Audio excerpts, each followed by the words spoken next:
Hello beautiful people, কি অবস্থা সবার? সবাই কেমন আছেন? আশা করছি সবাই ভালো আছেন। আমি আনশা মানুষ চলে আসলাম ঈদ ডে 2 এর ব্লগ নিয়ে। আপনারা চিন্তা করতে পারেন আমি কতটা আলসা হতে পারি। ঈদ গেল সেই কোন জন্মে, ভিডিও নিয়ে আসলাম কিন্তু আমি এখন।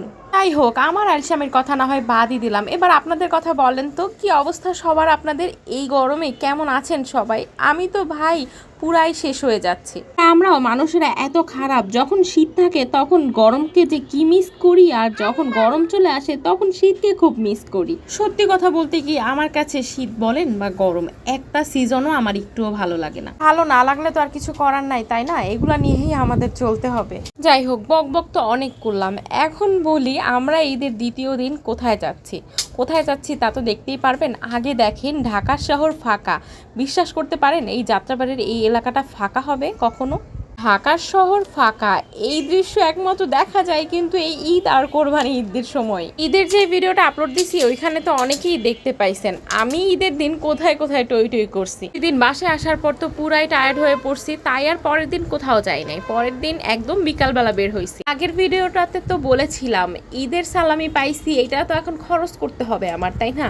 তো এই খরচ করতে আমি ঈদের দ্বিতীয় দিন কিন্তু চলে গেছি দোয়েল চত্বর। আপনারা সবাই চিনেন কম বেশি যারা ঢাকায় থাকেন। যাই হোক, এই 4 বছরে কিন্তু আমার সৌভাগ্য হয়েছে প্রথমবারের মতো দোয়েল চত্বর ঘুরে দেখার। এতদিন শুধু মানুষের ভিডিওই দেখে গেছি দোয়েল চত্বর কত কিছু পাওয়া যায়। বিশেষ করে এই বাবুই পাখির বাসাটা এত ভালো লাগছে আমার কাছে তো জায়গাটা বেশ ভালো লাগছে। প্রায় অনেক আইটেম ছিল, খুব ইউনিক টাইপ, যেটা সব সময় সব জায়গা পাওয়া যায় না। আচ্ছা, এই প্লেসটা আপনারা কারা কারা চিনেন একটু বলেন তো। আমি না এই প্লেসটার নামই জানতে ভুলে গেছি, আর আমার মনে হয় না জুনায়রার বাবা ওই প্লেসটার নাম জানে। জায়গাটা কি সুন্দর ছিল, জুনায়রা ওইখানে গিয়ে যে কি এনজয় করেছে। আর যেহেতু এখন ঢাকার শহরও ফাঁকা, তাই এইখানে মানুষও খুব কম ছিল। তো ওইখানে কিছুক্ষণ ঘোরাঘুরি করে আবার চলে আসলাম এখান থেকে টুকটাক কিছু জিনিস কিনবো, আর ঘুরে ঘুরে দেখছিলাম সবগুলোই। এখানে কিছু কিছু জিনিসের দাম খুব কমই ছিল, আবার কিছু কিছু জিনিসের দাম অনেক চড়া ছিল।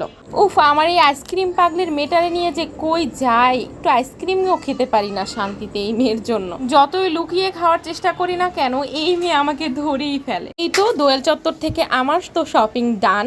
একটা ছোট্ট ফুলদানি আর ডোরটা সাজানোর জন্য ডোরবেল কিনেছি, আপনাদেরকে বাসায় নিয়ে সাজিয়ে দেখাবো। এই চটপটি খাওয়া নিয়ে ওই দিন সে কি কাণ্ড, শিকদার সাহেব তো আমারে খেতে দিবে না, আর আমি তো শালার নাসর ভান্দা, আমার তো চটপটি খেতেই হবে।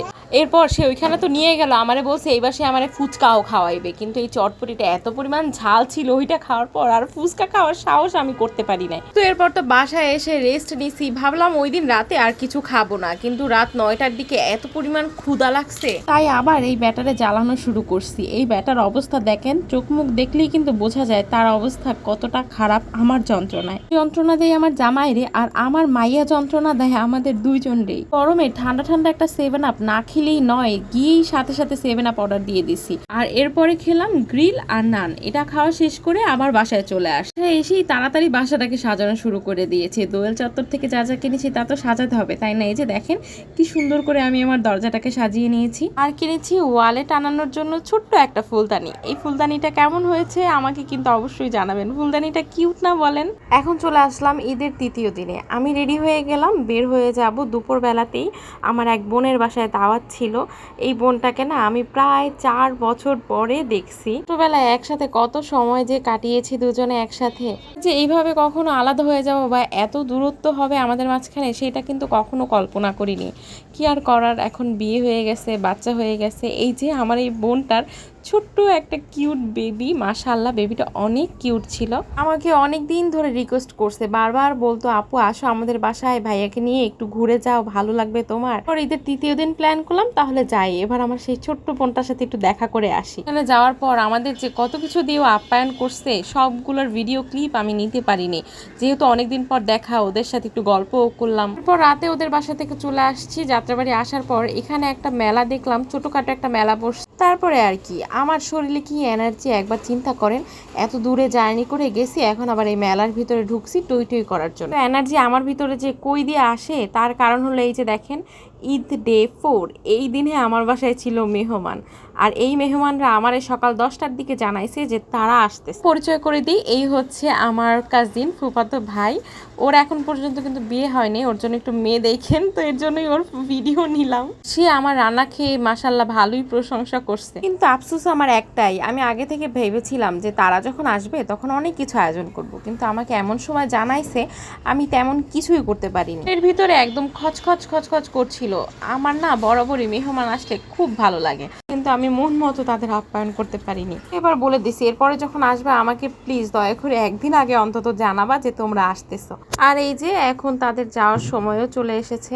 আমি তাদেরকে রিকোয়েস্ট করছি যে আজকে রাতে একটু থাইকা যাইতেই পারো ভাইয়ারে, কিন্তু তারা আর থাকলো না। তারা বললো অন্য কোনো একদিন আসে আমাদের বাসায় থাকবে। এই গেস্ট চলে যাওয়ার পরের দিন সকালেই চলে আসলো আমার বাসায় অন্য গেস্ট। একে তো চিনিনি তাই না? আমার ভিডিও যারা আগে থেকে দেখছেন, আমার হ্যান্ডসাম ভাই আয়াত আর আমাদের পাকনা মেহে। তো এইবার খালামণি চলে আসছে ফুল ফ্যামিলি নিয়ে। সেই কবে থেকে বললাম খালামণিকে আসো আসো আসো, অবশেষে সে চলেই আসলো।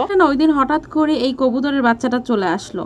আমি তো এগুলো ধরতে পারি না একদমই, আমার ভয় লাগে। মেহে খুব সাহসী, ও এটারে ধরে পানি খাওয়ানোর চেষ্টা করছে, কিন্তু সে আর পানি খায় নাই। যাই হোক, আজকের মতো আমি আপনাদের থেকে এখানে বিদায় জানিয়ে নিচ্ছি। অনেক তো বকবক করলাম, ভিডিওটা কেমন হয়েছে তা কিন্তু অবশ্যই কমেন্টস করে জানাবেন। আমি এরপর নতুন ভিডিও নিয়ে চলে আসবো আবার আপনাদের মাঝে। সবাই ভালো থাকবেন, সুস্থ থাকবেন, আল্লাহ হাফেজ।